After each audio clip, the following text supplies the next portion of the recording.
শ্ৰোতা দৰ্শক তথা ৰাইজক সেৱা জনাই গুৰু দেৱ দামোদৰৰ ধৰ্মত বেদাদি শাস্ত্ৰ খণ্ড ৪৮লৈ মন মেলিছোঁ।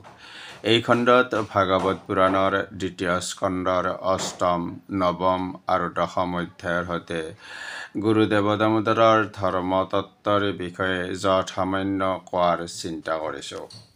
মহাৰাজ পৰীক্ষিতে শুকদেৱৰ ওচৰত জানিব ইচ্ছা কৰি সুধিলে, হে ব্ৰাহ্মণ, প্ৰকৃতিৰ সৈতে সম্পৰ্কশূন্য জীৱাত্মাৰ পঞ্চভূতৰ দ্বাৰা যি দেহৰ উৎপত্তি হয়, সেয়া বিনা কাৰণে নে অন্য কিবা কাৰণ আছে? পাপ বা পুণ্য কি ধৰণে অনুষ্ঠিত হ'লে কোনো অধিকাৰীৰ পথত দেৱ আদি ভাৱ লাভ হ'ব পাৰে? মানুহৰ সাধাৰণ ধৰ্ম কি? তাৰ জাতি বা বিশেষ ধৰ্ম কি?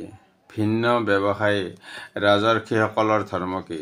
ভগৱানৰ আৰাধনাৰ বিধান কি?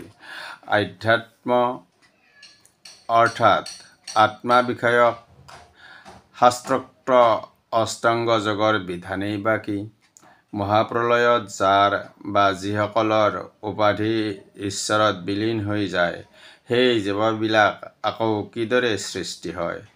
জীৱৰ বন্ধন, মুক্তি আৰু স্বৰূপ অৱস্থিতি কিদৰে হয়? শ্ৰী শুকদেৱে ক'লে, হে মহাৰাজ, হৰিৰ অনাদি অবিদ্য শক্তি নিজ মায়াৰ দ্বাৰা অনুভৱাত্মা জ্ঞানস্বৰূপ জীৱৰ দেহ আদিৰ সৈতে সম্পৰ্ক অৰ্থাৎ জন্ম নহয়। অব্যৰ্থ দৃষ্টি মহা তপস্বী ব্ৰহ্মাই কৰা মন, প্ৰাণ আৰু জ্ঞানেন্দ্ৰিয়, কৰ্মেন্দ্ৰিয় জয় কৰিবলৈ দৈৱ পৰিমাণত সহস্ৰ বছৰ একাগ্ৰচিত্তে কঠোৰ তপস্যাত তুষ্ট হৈ ভগৱান শ্ৰীহৰিয়ে তেওঁক সৰ্বোৎকৃষ্ট নিজ ধাম বৈকুণ্ঠলোক দৰ্শন কৰালে। ব্ৰহ্মাই সেই বৈকুণ্ঠত আহি নিখিল ভক্তজনৰ প্ৰতিপালক লক্ষ্মীদেৱীৰ প্ৰিয়তম নাৰায়ণ দৰ্শন লাভ কৰিলে। তেওঁৰ চাৰি বাহু বক্ষস্থলত লক্ষ্মীৰ দ্বাৰা অলংকৃত, যি পিন্ধনত পীতবসন, কৰ্ণত কুণ্ডল, অৰুণবৰ্ণ, দুই লোচন, আহ্লাদিত বদন, তেওঁ উত্তম আসনত বহি আছে। তেওঁ উত্তম পাৰিষদ বৰ্গৰ দ্বাৰা পৰিবেষ্টিত। ভগৱানৰ এই ৰূপ দেখি বিশ্বশ্ৰেষ্ঠৰ ব্ৰহ্মাৰ অন্তৰ আনন্দত পৰিপূৰ্ণ হ'ল। তেওঁ তেওঁৰ চৰণ কমল বন্দনা কৰিলে। ভগৱান হৰিয়ে ক'লে, হে বেদগৰ্ভ ব্ৰহ্মা, তোমাৰ মংগল হওক। তোমাৰ ইচ্ছাৰ প্ৰভাৱতেই তুমি বৈকুণ্ঠলৈকে দৰ্শন কৰিলা। তুমি যেতিয়া ইচ্ছা কৰি বিমোহিত হৈছিলা, তেতিয়া আমিয়েই তোমাক তপস্যা কৰিবলৈ আদেশ দিছিলোঁ। তপস্যা আমাৰেই সাক্ষাৎ হৃদয়। আমিয়েই তপস্যাৰ স্বৰূপ। তপস্যাৰ দ্বাৰা আমি এই জগত যেনেকৈ সৃষ্টি কৰোঁ, তেনেকৈ তপস্যাৰ দ্বাৰা সেয়া সংহাৰো কৰোঁ। তপস্যাৰ দ্বাৰাই বিশ্ব পালন কৰোঁ। তপস্যা আমাৰ শক্তি, যি সাধাৰণৰ পক্ষে বুজা অত্যন্ত দুষ্কৰ। সৃষ্টিৰ পূৰ্বে মই অকলেই আছিলোঁ, সৃষ্টিৰ পিছতো আছোঁ। এই যি বিশ্ব, সেই বিশ্ব মহাপ্ৰলয়ৰ পিছত যি অৱশিষ্ট থাকিব, সেয়া ময়েই। অৰ্থাৎ অক্ষদী অনন্ত আৰু অদ্বিতীয় সৰ্বশক্তিমান আমিয়েই একমাত্ৰ তত্ত্বকাৰ্যৰ পিছত কাৰণৰ গুণ কাৰ্য উপলব্ধি হয়। তাৰে আগতে কিন্তু কাৰণস্বৰূপত তাৰ বিদ্যমানতা থাকে। সিমানেই আমিও ভৌতিক পদাৰ্থত প্ৰবিষ্ট আৰু এইবিলাকত অপ্ৰবিষ্ট থাকোঁ। অৰ্থাৎ আমাৰ সত্তা এই ধৰণৰ যি বস্তু সকলো সময়তে সকলো অৱস্থাতেই থাকিব পাৰে, সেয়াই আত্মা। হে ৰাজন, এই বিৰাট পুৰুষৰ পৰাই এই বিশ্বৰ যি ৰূপ সৃষ্টি আৰু অন্যান্য যিবিলাক প্ৰশ্ন তুমি আমাক কৰিছা, ভাগৱত ব্যাখ্যা কৰিলে শ্ৰৱণত তাৰ তেওঁ উত্তৰ পাবা। এই স্কন্ধৰে দশম অধ্যায়ত শ্ৰীমদ্ভাগৱতৰ দশলক্ষণ বৰ্ণনা কৰা আছে। এই দশলক্ষণনো কি সেয়া শ্ৰৱণ কৰোঁ আহক। সৰ্গ অৰ্থাৎ সৃষ্টি, বিসৰ্গ অৰ্থাৎ বিসৃষ্টি, স্থান, বসন, উটি, মন্বন্তৰ, ঈশান কথা, নিৰোধ অৰ্থাৎ প্ৰলয়, মুক্তি, আশ্ৰয়, এই 10টা কথা কোৱা হৈছে। পৰমেশ্বৰৰ পৰা প্ৰকৃতিৰ সত্তা আদি গুণত্ৰয়ৰ পৰিমাণ হেতু আকাশ আদি পঞ্চভূত, শব্দ আদি তন্মাত্ৰ, একাদশ ইন্দ্ৰিয়, মহৎ তত্ত্ব আৰু অহংকাৰ তত্ত্ব, এইবিলাকৰ বিৰাজিত ৰূপত আৰু স্বৰূপত যি উৎপত্তি তাৰ নাম সৰ্গ। ব্ৰহ্মাৰ পৰা যি স্থাৱৰ জংগম আদিৰ সৃষ্টি সেয়া বিসৰ্গ। ভগৱানে সৃষ্টি কৰা বস্তুবিলাকৰ যথাযথ শৃংখলা ৰক্ষা কৰি পালনত যি উৎসৰ্গ উৎকৰ্ষ তাৰেই নাম সৃষ্টি। ভক্তসকলৰ প্ৰতি ভগৱানৰ অনুকম্পাৰ নাম পোষণ। কৰ্মৰ যি বাসনা সেয়াই উটি। মনোপ্ৰবৃত্তি ভক্তগণৰ ধৰ্মৰ নাম মন্বন্তৰ। হৰিৰ অৱতাৰ বৃন্দৰ চৰিত্ৰ আৰু তেওঁৰ অনুবৰ্তী ভক্তসকলৰ নানা আখ্যানযুক্ত পবিত্ৰ কথাই ঈশান কথা।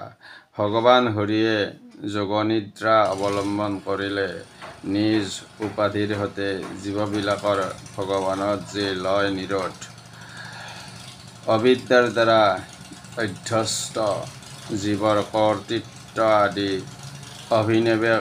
অভিনিৱেশ অৰ্থাৎ গভীৰ মনোযোগ পৰিহাৰ কৰি নিজ স্বৰূপত যি অৱস্থান সেয়াই মুক্তি।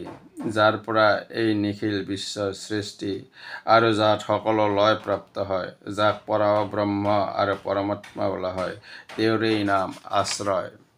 ভগৱানৰ স্থূলৰূপৰ বহিৰ্ভাষা পৃথিৱী, অপ, তেজ, মৰুবায়ু, আকাশ, অহংকাৰ, মহত্তত্ত্ব, প্ৰকৃতি এই 8টা আৱৰণেৰে আবৃত হৈ আছে। ভগৱানৰ সূক্ষ্মৰূপ লিংগ, হৰিৰ স্থূল শৰীৰৰ কাৰণে স্বৰূপ, তাত একো বিশেষণ নাই। সেয়া উৎপত্তি, স্থিতি আৰু লয়শূন্য আৰু সৰ্বদাই এক ৰূপ অৰ্থাৎ অপক্ষয় আদি ৰহিত। এই কাৰণেই বাক্য আৰু মনৰ অগোচৰ। ভাগৱত পুৰাণৰ এই খণ্ডত আমি ইতিমধ্যেই শ্ৰৱণ কৰিলোঁ যে হৰিৰ অৱতাৰ বৃন্দৰ চৰিত্ৰ আৰু তেওঁৰ অনুবৰ্তী ভক্তসকলৰ নানা আখ্যানযুক্ত পবিত্ৰ কথাই ঈশান কথা। গুৰু দেৱদামোদৰৰ ধৰ্মত বেদাদি শাস্ত্ৰ খণ্ড 47ত ইতিমধ্যেই প্ৰচাৰ কৰা হৈছে যে গুৰু দামোদৰদেৱ বিষ্ণুৰ অংশ অৱতাৰ ৰূপে কিয়, কি কাৰণে, কি উদ্দেশ্যেৰে মুনি গৌতম বংশৰ সদানন্দ দ্বিজৰ গৃহত উপজিছিল, তেওঁ আৱিৰ্ভাৱ হোৱা সময়ত কি পৰিৱেশে মানুহৰ মন আকৰ্ষণ কৰিছিল সেয়া চমুকৈ উল্লেখ কৰা হৈছে। গুৰুৰ জীৱনচৰিত পৰ্যায়ক্ৰমত পাতকৈ জানিলেহে গভীৰ ভক্তিৰ ভাৱ উদয় হয়। গুৰুৰ প্ৰতি শ্ৰদ্ধা ভক্তিতেই তেওঁৰ অনুবৰ্তী হ'ব পাৰে। একাগ্ৰতাত জ্ঞানৰ উদয় হয়। সভক্তি জ্ঞানে সত্য দিশ নিৰ্ণয় কৰে, অন্যথা উদ্গতিৰ পথ সত্য বিচাৰি পোৱা সম্ভৱ নহয়। গুৰুজনাৰ জীৱদশাত তেওঁ স্বচক্ষে দেখিয়েই আত্মতত্ত্বজ্ঞসকলে তেওঁৰ প্ৰতি আকৰ্ষিত হৈছিল আৰু তেওঁৰ সান্নিধ্য লাভৰ বাবে প্ৰত্যাশী হৈছিল।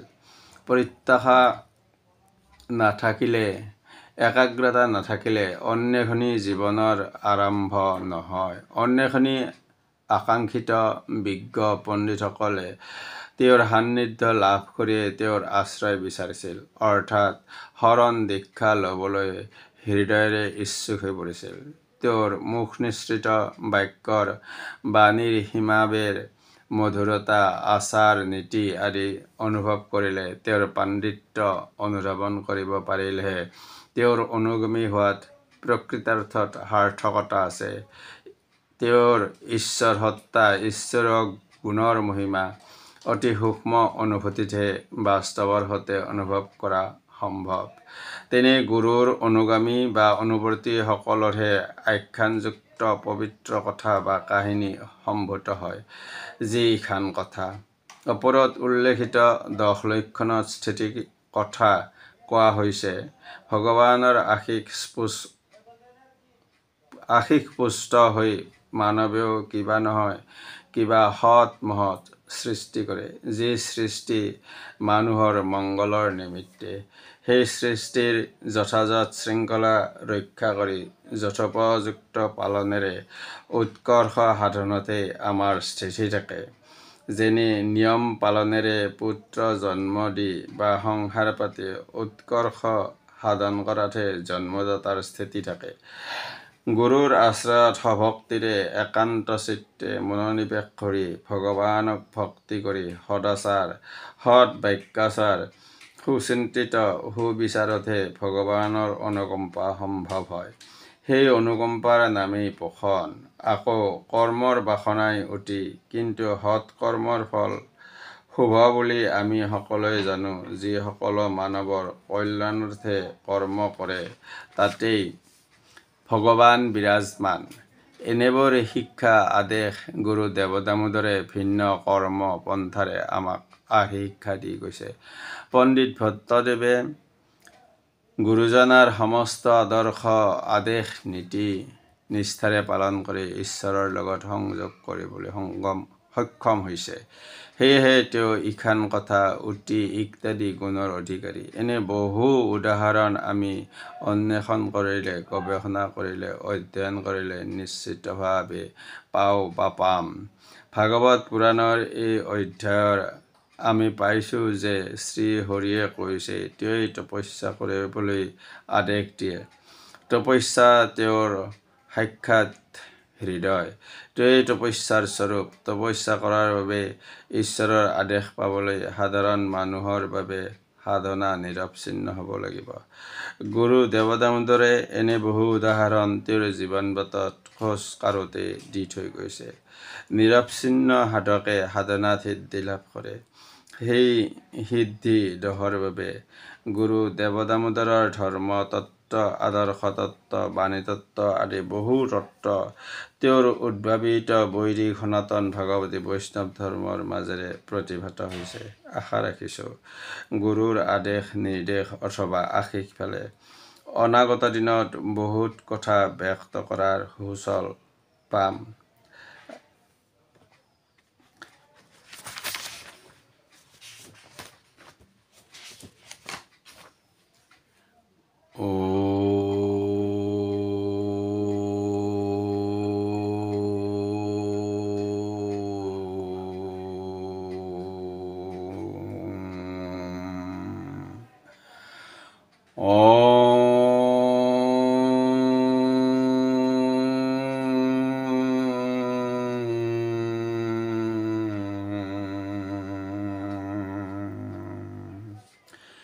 বিষ্ণু নাৰায়ণে পৰম ঈশ্বৰ ৰূপ ধৰা সংখ্যাত অৱতাৰী হৰি সদাচাৰ নীতি কহা মৰ্ত সমজ্জাত। তুমি অৱতাৰী দুষ্কৃতি বিনাশী হৰিণীয়া ভূমিৰ ভাৰ। সত্য সত্য সত্য তুমি নাৰায়ণ, তুমি তাৰক সত্য ভক্তৰ। তুমি বিনে নাই আলোক সন্ধান, নাহে সত্য জ্ঞান জ্যোতি। গুৰু অৱতাৰী দেই পথ জানি, প্ৰীতিকৰ কত তুমি। গুৰু পদতলে শৰণ বসিবা, অৰ্পিবা হৰিত মন। শৰণ জানিয়া নিত্য ভক্ত কৰায়, গুৰু যে পৰম ধন। বিষ্ণু নাৰায়ণ পৰম ঈশ্বৰ ৰূপ ধৰা অসংখ্যাত। ৰূপ ধৰা অসংখ্যাত অৱতাৰী হৰি সদাচাৰ নীতি কহা মৰ্ত সমজ্জাত। গুৰু দেৱদামোদৰৰ ধৰ্মত বেদ আদি শাস্ত্ৰ খণ্ড ৪৮ ইমানতেই সমাপন কৰিলোঁ। সকলোৰে আশীষ প্ৰাৰ্থী মই অনন্ত কুমাৰ শৰ্মা। নমস্কাৰ।